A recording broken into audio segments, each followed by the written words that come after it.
and welcome to Mondays with Maria Gould. Today is May 26th, 2025, and this is episode 21. I want to wish anyone in America happy Memorial Day. Here is to finding peace and honoring the peace within us. Today the topic is chanting and the power of your voice. Now, back in 2000, I was just in my 20s, I believe it was, and I took chakra yoga training, and it was amazing. It was 2 months of doing different asanas or exercises and chants and different meditations and awarenesses to actually open each of our 7 major chakras. Now, if you haven't heard about chakras, you might want to check out my previous episode 20, and learn a little bit more about chakras. But today we're going to show you how chanting, how using sound and vibration is so healing for the body. I'm going to share some stories, and then I have a gift for you attached in the show notes of this podcast so that you can experience seed mantras for yourself. But I'll explain what those are. So in my yoga training, one of the most powerful things, there were a lot of powerful things. It was an amazing experience. But the voice work that we did, one of the yoga instructors was actually a voice coach. So she really did a lot of training with us to open up our voice, open up our throat chakra, and find our true voice. So it was extremely powerful. I was a very young, insecure. I had a lot of self-worth issues when I was, early teens and even preteens, and of course moving into adulthood. So when my voice went from cracking and straining and barely squeaking out of my lips to booming across the room with power and conviction, it was so uplifting. It was absolutely empowering. When my voice and my throat chakra started to open, I had tremendous amounts of energy in my body. Tremendous confidence came from that as well. I found my voice. I found my voice to be able to stand up for myself, to start speaking towards myself in a different way. It was profoundly, profoundly healing. So as I continued in my yoga training, chanting was a big part. Now, what is chanting?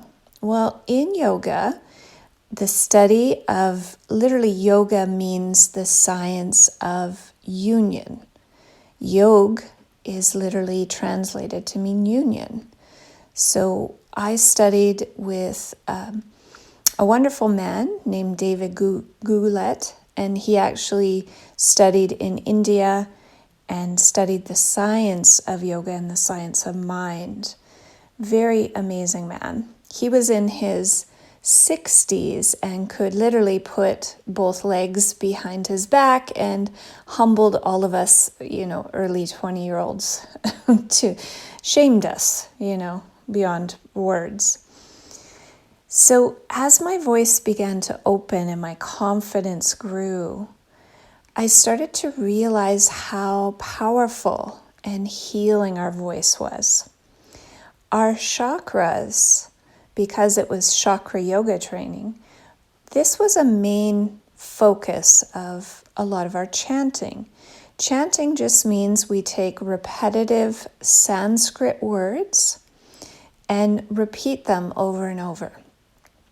Now, let me explain what Sanskrit is. Sanskrit is one of the oldest written and verbal languages on the planet. Some scholars believe it's over 5,000 years old. It was before Latin, it was before many of our more current languages, that's for sure. And according to my teacher, he spoke about his research pointed to Sanskrit was the last language that actually vibrated in harmony with our energetic body. So that ancient language of Sanskrit would open our chakras and put the vibration of the universe through our energetic body for healing, for enlightenment, for, so many wonderful things. And this just resonated as truth for me. It was profound to actually understand, almost as if science and spirituality were starting to catch up to each other at that time. And I could see that, science was starting to realize that everything was frequency, everything was vibration. It was a few years after 2000 that they started to hypothesize string theory. String theory is literally the theory that they kind of believe will tie all of science together. And it's the concept or understanding that everything at just the most microscopic and beyond, like smaller than what any microscope could measure, is all tiny little strings of vibration, almost like when you strum a guitar, the strings vibrate. And those different notes and frequencies will make up different types of matter, right? So the lower frequencies that would be related to bass tones would be considered what would build the material world. And then as the vibrations go up, it actually makes more subtle and less tangible types of energies. Now, we in Theta Healing talk about this as literally the planes of existence. So I can speak about that in another time. The planes of existence are quite amazing.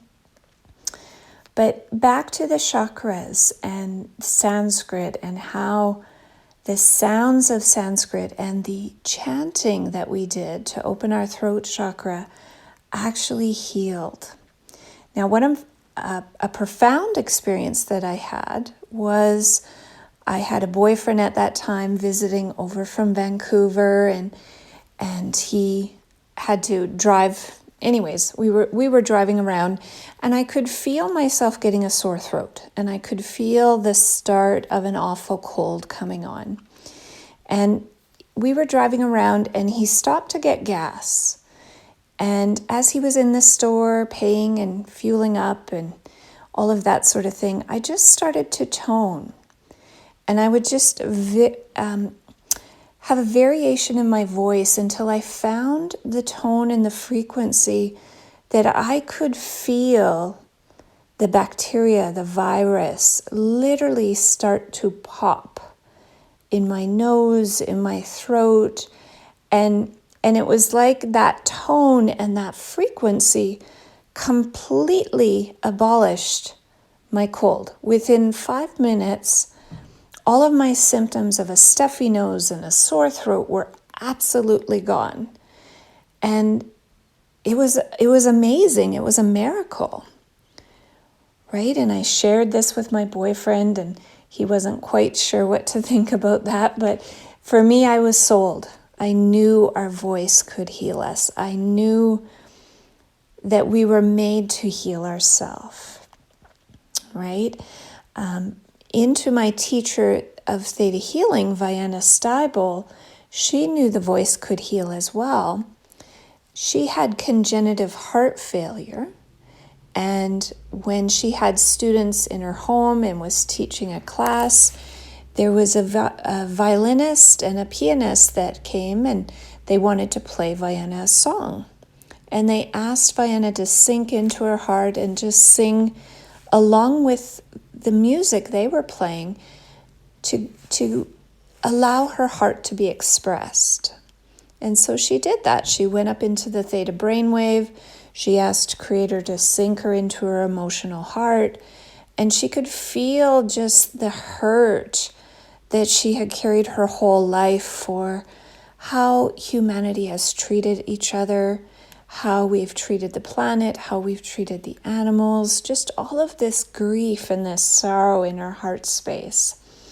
Now, with her diagnosis of congenital heart failure, she really had a weak heart, right? Her heart had become so weak that her circulation was lacking to her lungs.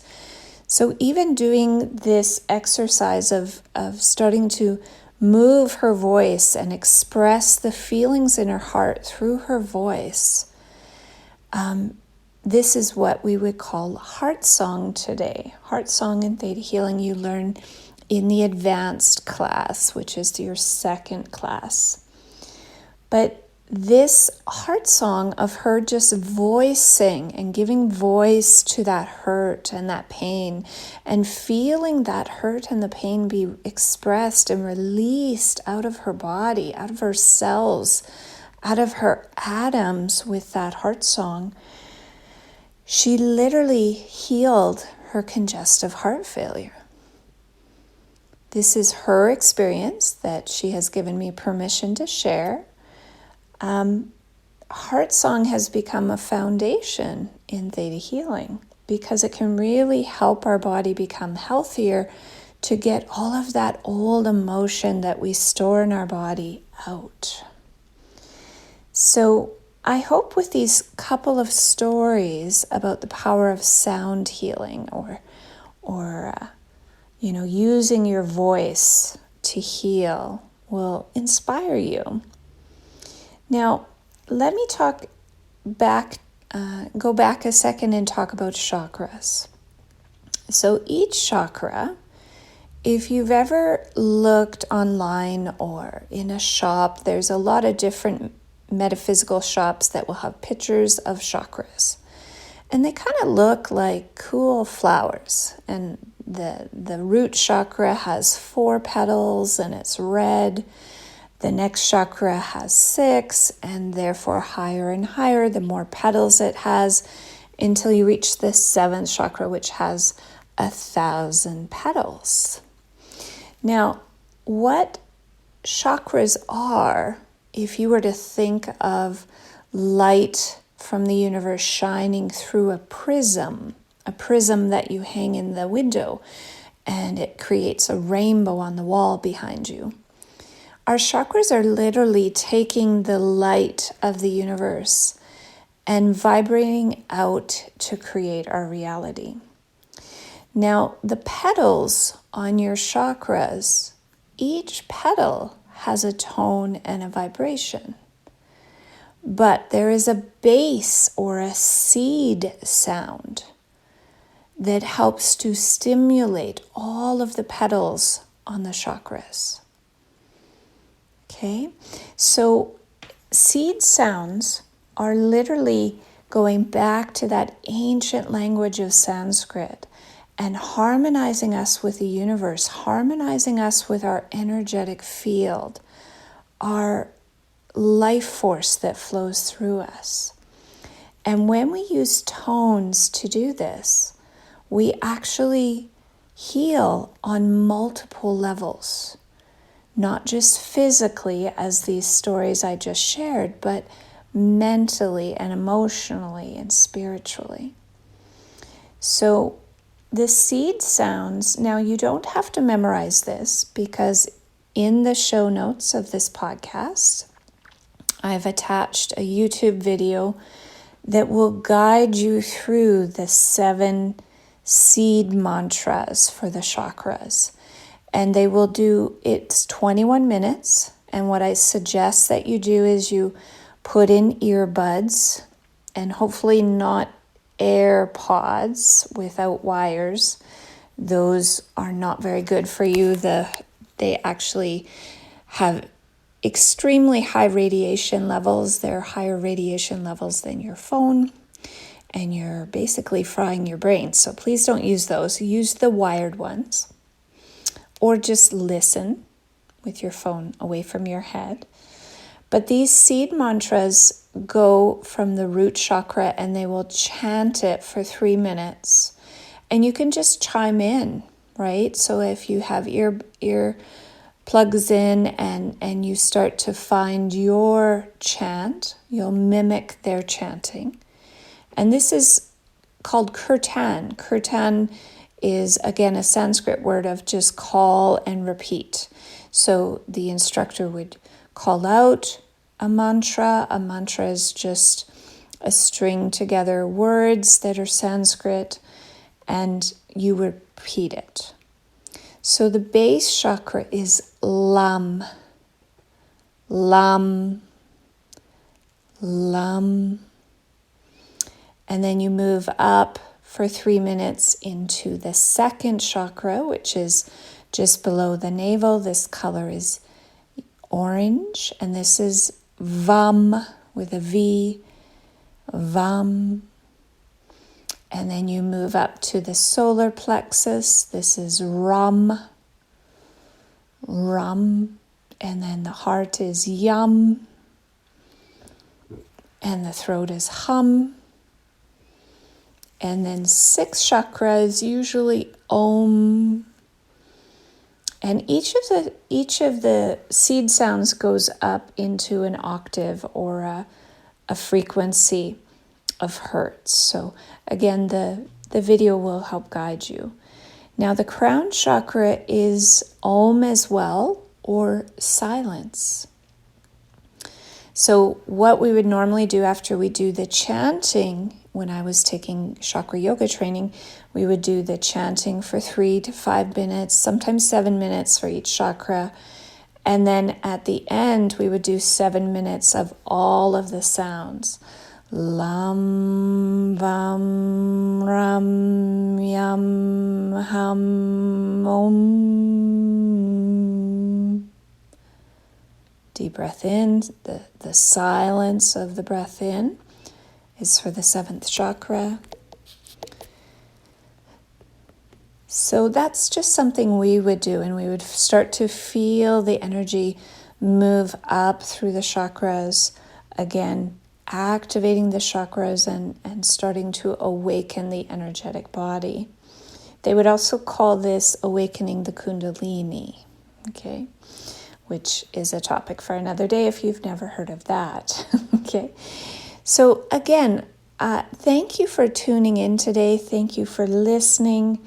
If you would like to reach out to me for any theta healing sessions, or check out my website for the upcoming beginners class, which is called the Basic DNA Theta Healing class, is coming up in September 2025. You can check out my website at mariagould.com. I hope you've enjoyed today's podcast, and please check out the show notes.